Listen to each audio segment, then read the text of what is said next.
ശക്തമായ കാറ്റിലും മഴയിലും കോട്ടയം ജില്ലയിലും വ്യാപക നാശനഷ്ടമാണ്. കിഴക്കൻ മേഖലയിലും പടിഞ്ഞാറൻ മേഖലയിലും മഴ ശക്തമാണ്. മറ്റക്കര, സൗത്ത് പാമ്പാടി ഇവിടെയൊക്കെയാണ് വീടുകൾക്ക് മുകളിലേക്ക് മരം കടപുഴകി വീണത്. വൈക്കത്ത് പഴയ KSFE ഓഫീസിന് മുകളിൽ നിന്ന് ഷീറ്റ് താഴേക്ക് പറന്നു വീണു. ഇരുചക്രവാഹന യാത്രക്കാർ ഈ ഷീറ്റ് പറന്നു വീണപ്പോൾ രക്ഷപ്പെട്ടത് തലനാരിഴക്കാണ്. കൊഴുവംകുളത്തും മരം കടപുഴകി വീണു. അവിടെ ഗതാഗതം തടസ്സപ്പെട്ടിട്ടുണ്ട്. നമുക്ക് അവിടെ നിന്നുള്ള ദൃശ്യങ്ങളിലേക്ക് ഒന്ന് പോകാം. കോട്ടയത്ത് മഴക്കെടുതിയുടെ കാഴ്ചകൾ.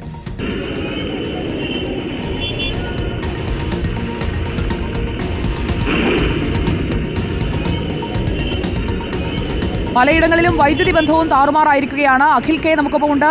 Good evening Akhil K. ഇപ്പോഴും മഴ പെയ്യുകയാണോ? ഷീറ്റൊക്കെ നല്ല കാറ്റത്ത് പാറി വീഴുന്ന ദൃശ്യങ്ങളൊക്കെ കണ്ടു. നിലവിലെ സാഹചര്യം എന്താണ്? സുജിയ, ഇപ്പോഴും ശക്തമായ മഴ തുടരുകയാണ് എന്നുള്ളത് തന്നെയാണ്. വ്യാപകമായ നാശനഷ്ടം, മഴയ്ക്കപ്പുറത്തേക്ക് കാറ്റാണ് വലിയ രീതിയിലുള്ള നാശനഷ്ടം വിതയ്ക്കുന്നത് കോട്ടയം ജില്ലയെ സംബന്ധിച്ചോളം. നമ്മളിപ്പോൾ ഇത് കോട്ടയം പാതവയിലാണ്. ഇവിടെ ഒരു വീടിന് മുകളിലേക്ക് മാത്രം വീണിരിക്കുന്നത് 4 മരങ്ങളാണ്. അങ്ങനെ ഇത്തരത്തിൽ ഈ രാവിലെ 11 മണി വരെയാണ് കണക്ക് പ്രകാരം 172 വീടുകൾക്കാണ് ഭാഗികമായൊക്കെ കേടുപാടുകൾ സംഭവിച്ചിരിക്കുന്നത്. ഇത്തരത്തിൽ മരം കടപുഴകി വീട് തന്നെയാണ് ഇത്തരത്തിൽ വ്യാപകമായ നാശനഷ്ടം സംഭവിച്ചതെന്നാണ് പറയുന്നത്. ഈ അപകടം നടക്കുമ്പോൾ ഇവിടെ ഉണ്ടായിരുന്ന, അതായത് ആ ഒരു കുട്ടിയും ചെറിയ കുഞ്ഞും അതുപോലെ തന്നെ കുഞ്ഞിന്റെ അമ്മുമ്മയൊക്കെ ഉണ്ടായിരുന്നത്. മോളെ, ഈ അപകടം നടക്കുമ്പോൾ എന്താ പേടിച്ചു പോയിരുന്നു? എപ്പോഴായിരുന്നു സംഭവിച്ചത്? പെട്ടെന്ന് വീഴ്. ശബ്ദം കേൾക്കോടെ എന്തുണ്ടായത്? കാറ്റ് കണ്ടപ്പോ പുറത്തോട്ട് ഓടി. അപ്പം മരം വീണു. നിങ്ങൾ പുറത്ത് നിൽക്കുമ്പോഴായിരുന്നു അകത്തുള്ള?